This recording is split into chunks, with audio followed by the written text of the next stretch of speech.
પ્રથમ વર્ગના શાસકને બ્રિટિશ પ્રદેશ સિવાય કોઈ પણ રૈયતને દેહાંત દંડ સુધીની સજા કરવાનો હક.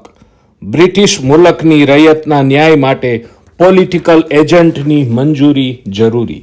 દ્વિતીય વર્ગના શાસકને પોતાના રાજ્યની રૈયતને દેહાંત દંડ સુધીની સજા કરવાનો હક. ત્રીજા વર્ગના શાસકને 7 વર્ષની સખત કેદની અને ₹5,000 સુધી દંડ કરવાની સત્તા. ચોથા વર્ગના શાસકને 3 વર્ષની સખત કેદ અને દંડ કરવાની સત્તા.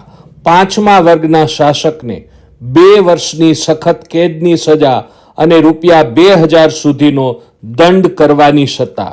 છઠ્ઠા વર્ગના રાજ્યને 3 મહિના સુધીની કેદ અને સજા, 200 સુધીનો દંડ કરવાની સત્તા.